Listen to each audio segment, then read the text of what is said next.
నేను ఎప్పుడూ చూడలేదు.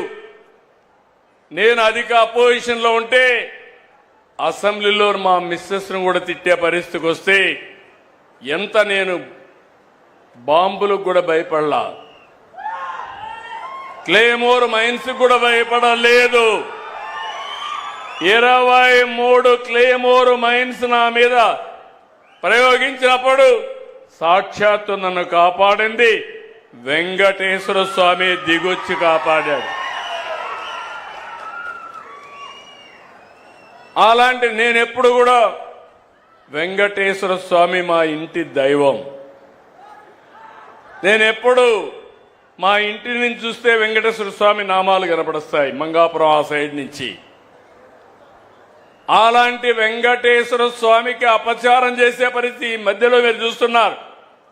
అధికారంలో ఉంటే బూతులు తిడతారు, అపోజిషన్లో ఉంటే కూడా బూతులు తిడతారు. ఇది ఎక్కడ న్యాయమో ఏమయ్యా? మీకు ఇది కరెక్టేనా? మీకైతే కోపం రాదా? మీ తల్లిని తిడితే మీకు కోపం రాదా? మీ ఇంట్లో వాళ్ళని తిడితే మీకు కోపం రాదా? మనం తిట్టించుకోవడానికి రాజకీయం చేస్తున్నావా? బాధ, ఆవేదన, లెక్కలేనితనం, ఆంబూతులు మారిగా తయారైపోయారు. ఒకసారి రెచ్చగొట్టే ప్రయత్నాలు చేస్తున్నారు. రాష్ట్రాన్ని సర్వనాశనం చేశారు, గంజాయిమయం చేశారు.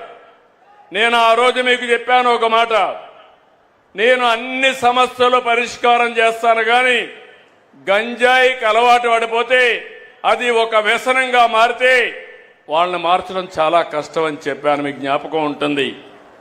అదే జరిగింది. మొన్న మదనపల్లిలో చూశారు, మళ్ళీ గంజాయి తాగి మృగంగా ప్రవర్తించే పరిస్థితికి వచ్చాడు.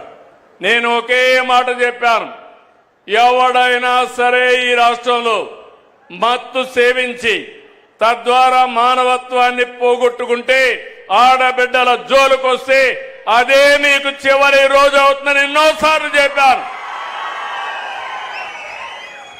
ఇప్పుడు కూడా ఆ మాట కట్టుబడి ఉన్నా. నేను ఎవరిని వదిలిపెట్టాను. చట్టం దాని పని చేసుకుంటూ పోతుంది. అలాంటి వ్యక్తులు ఉండాల్సింది జైల్లో అయినా ఉండాలి, లేకుంటే చట్టం ద్వారా ఉరి శిక్షణ అయ్యాలి. ఆ భయంతో ఎవరైతే ఈ తప్పులు చేశారో వాళ్లే అఘాయిత్యం చేసుకునే పరిస్థితి వస్తారు తప్ప ఎవరిని వదిలిపెట్టే పరిస్థితి ఉండదని మరొకసారి మీకు హామీ ఇస్తున్నా. నాకు ఒక వారసత్వంగా వచ్చింది మీరు చెప్పాలి, ప్రజలు ఆలోచించాలి. తిరుమల తిరుపతి దేవస్థానంలో ఒకప్పుడు మీరు తిరుపతికి పోయారు, 1924 పోయారా లేదా అని మిమ్మల్ని అడుగుతున్నా. నాసి రకం ప్రసాదాలు అవునా కాదా అని మిమ్మల్ని అడుగుతున్నా. అప్పుడు ఇచ్చిన లడ్డు మీరు తిన్నారా? 1924లో తెస్తే సువాసన వచ్చిందా? నెయ్యి వాసన వచ్చిందా అందులో? నేను అడుగుతున్నా ఒకే మాట. మా తమ్ముడు నామాలు కూడా పెట్టుకున్నాడు, అది పవిత్రత, దేవుని మీద అభిమానం. చాలా మంది ఉన్నాం, ఒక నమ్మకం. ఆ నమ్మకాన్ని, ఆ పవిత్రతను దెబ్బతీసే అధికారం ఎవరికీ లేదు. ఒక మసీదు కావచ్చు, ఒక చర్చ్ కావచ్చు, ఒక దేవాలయం కావచ్చు, ఆ పవిత్రత కాపాడే బాధ్యత తీసుకోవాలి.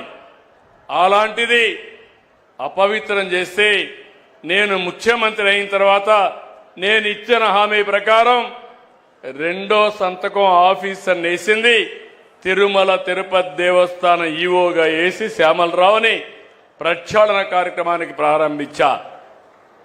వస్తే నెయ్యి చూస్తే బాగా లేకపోతే తిరిగి పంపించి దాంట్లో నుంచి శాంపుల్ తీసుకొని ఎన్డీడీబీ పంపించారు. ఎన్డీడీబీ పంపిస్తే అందులో నుంచి ఎనిమల్ ఫ్యాట్ ఉందని ఆ రోజు చెప్పారు.